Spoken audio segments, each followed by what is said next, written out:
Hello বন্ধুরা, welcome to my our channel Priyanka Chakraborty. তো আমার চ্যানেলে আপনাদের সবাইকে স্বাগত অ্যান্ড ওয়েলকাম। তো দেখো, সকাল সকাল ঘুম থেকে উঠে গেছি, আর ঘুম থেকে উঠে গিয়ে ফাইনালি দেখো অনেক কাজ সারা হয়ে গেছে। তো অনেক কাজ সারা হয়ে গেছে, আর অনেক কাজ বাসি কাজ সব সব সারা হয়ে গেছে। তো সেগুলো তোমাদের সঙ্গে শেয়ার করে নিই। তো এই যে দেখো, তারপরে ফাইনালি দেখো রান্না বসিয়ে দিয়েছি। আর কি বলে তো, আজকে রান্না করবো ওদিকে হচ্ছে ডিমের ঝোল, কারণ আজকে আমি যাবো হচ্ছে বাপের বাড়ি। আর সেজন্য তার জন্য ধৈর্যলদিভাবে রান্নাটা করছি, আর একদম সিম্পলভাবে রান্না করব। আর জেনারেলি আমি আমার রান্নায় আমি টমেটোটা ইউজ করি। তো এই জন্য দেখো আমি টমেটো দিয়ে করব। আর তার জন্য দেখো আলুটাকেও ভেজে নিচ্ছি, ঠিক আছে। আর একটু গলার প্রবলেম হতে পারে, যেহেতু আমার একটু প্রবলেম আছে, যেহেতু প্রচুর পরিমাণে ঠান্ডা লেগেছে আর কাশিও হয়েছে। তো সেই জন্য একটু ম্যানেজ করে নিও তোমরা, ঠিক আছে। তো তারপরে দেখো আলুটাকে ভেজে নিচ্ছি, আর তারপরে পেঁয়াজটাকেও দিয়ে নিচ্ছি, আর পেঁয়াজটাকে দিয়ে একটু লাল লাল করে ভাজা করে নেবো। তো এদিকে দেখো ভাজা করে নেব। আর জেনারেলি আমি পেঁয়াজটা কুচিয়েও দিই, আবার বেটেও দিই।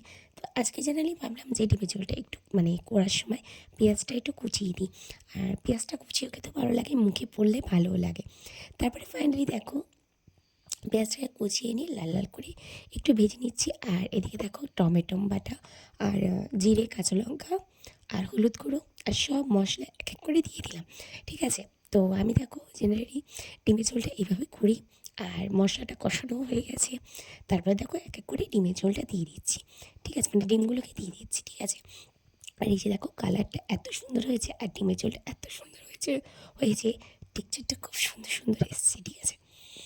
তারপরে দেখো ফাইনালি আমরা ডিমের ঝোলটা দিয়ে দিয়েছি। আর তারপরে দেখো ফাইনালি আমরা চলে গেলাম রান্না করে, তোমাদেরকে যেহেতু বলছি। আর আরেকটা জিনিস বলি, আজকে যেহেতু আমার বোনের বার্থডে, তো সেই জন্যে জেনারেলি চলে গেছিলাম আমি, বেরিয়ে পড়েছিলাম রান্নাবান্না করে, খাওয়া দাওয়া করে। তো আমার হাজব্যান্ড ছিল স্টেশনে, তারপর ওখান থেকে আমরা কেকের দোকানে চলে গেছিলাম, ঠিক আছে। তারপর আমরা কেকের দোকানে চলে গেছিলাম। তো ওখান থেকে ফাইনালি আমরা কেকটাকে নিয়ে নিয়েছিলাম। আর কেকটাকে নেওয়ার পরে দেখতেই পাচ্ছ কেকটা এদিকে আমার ছেলে নিচ্ছে। আর কেকটা নেওয়া ফাইনালি আমাদের হয়েও গেছে। আর এই দেখো তোমাদের সঙ্গে কেক নেওয়া শেয়ার করলাম। তারপরে ফাইনালি আমরা চলে গেছিলাম স্টেশনে।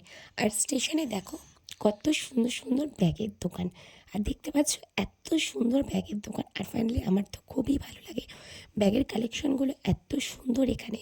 আর প্রচুর পরিমাণে ব্যাগের কালেকশনগুলো খুব সুন্দর। আর মাত্র 150 টাকা করে ব্যাগের কালেকশনগুলো, 150 টাকা 100 টাকা হবে, ঠিক আছে। তো ব্যাগগুলো এত সুন্দর, আমার দিকে খুব নিতে ইচ্ছে করছিল, তো কিছু করার নেই, তো নিতে পারলো না, নেক্সট টাইম নেব। তারপরে এই যে দেখো মামা স্টেশনে ঘোরাঘুরি করছিল, আর দুটো বিস্কুট খেলো, ঠিক আছে।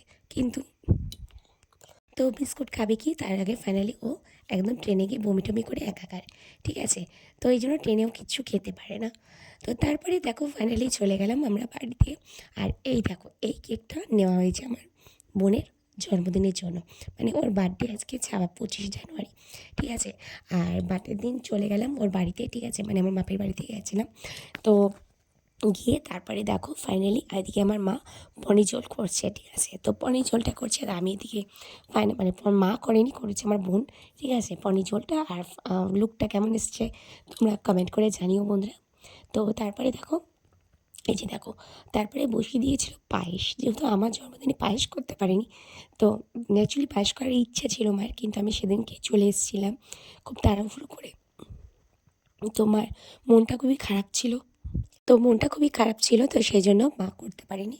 তো আমি ঠিক আছে বোনের জন্মদিনের দিন আমি যাব। তো মা দিয়ে দেখো সেই দিন মা পায়েস করেছে। তো আমাদের কী হয়েছে, আগে নয় পরে পায়েস তো খাওয়া হলো। তো তারপরে দেখো পনির ঝোলটা একেবারে কমপ্লিট হয়ে গেছে। আর কালারটা কেমন এসছে তোমরা কমেন্ট করে জানিও, আমার বোন রান্না করেছে। তারপরে দেখো ফাইনালি এখানে আমাদের কেক কাটার সেলিব্রেট হবে, তো দেখতেই পাচ্ছ। তো এখানে কেক সেলিব্রেট হবে, আর এখানে দেখো এখন কেকটা কাটা birthday to you, happy birthday. ধরো ভাই ধরো। হ্যাপি বার্থডে টু ইউ, আমার বনুর আজকে জন্মদিন। Happy birthday to you. হাততালি দাও, হাততালি দাও, হাততালি দাও, হাততালি দাও, হাততালি দাও, হাততালি দাও, হাততালি দাও সবাই। তারপরে দেখো আমাদের ফাইনালি কেক কাটা হয়ে গেল, তোমরা দেখলে। আর এই যে এটা হচ্ছে আমার বোনের হাজব্যান্ড, তো আমার বোনের জীবনসঙ্গী। তো আমার বোন ভালোবাসে একে, তো এই ভাইটাকে। তো এর নাম হচ্ছে বিশ্বজিৎ ঘোষ, আর খুবই ভালো ভাই। তো আমি ভাই বলে ডাকি, আর খুব ভালোবাসা মানুষ আমার বোনের কাছে, খুব স্পেশাল। ঠিক আছে, তো এই যে দেখো আমার বাবা, আর ওই যে ওই পাশে দেখো আমার হাজব্যান্ড, আর ওই পাশে আমার মা, আর এই যে আমার বোন, আর নিচে দেখো এই যে কেক কাটলো ওইটা আমার মেয়ে।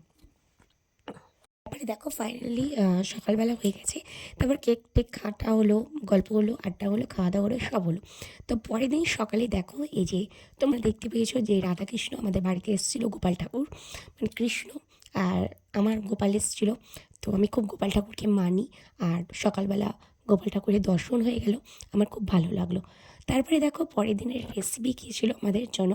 দেখো এদিকে হয়েছে, এটা হচ্ছে পাবদা মাছ, আর পাবদা মাছটা জেনারেলি আমরা, আমার বোন খুব ভালো খায়, আমার হাজব্যান্ড খুব ভালো খায়, আর আমিও ন্যাচারালি ভালো খাই। ঠিক আছে, আর এই যে দেখো পাবদা মাছ, মানে পাবদা মাছে তোমাদের সঙ্গে ছোট্ট একটা টিপস শেয়ার করি। সেটা হচ্ছে তোমরা যখন মাছটা করবে তখন একটু কাঁচা তেল, সর্ষের তেল ছড়িয়ে নেবে, এতে ছিটবে না ভাজার সময়।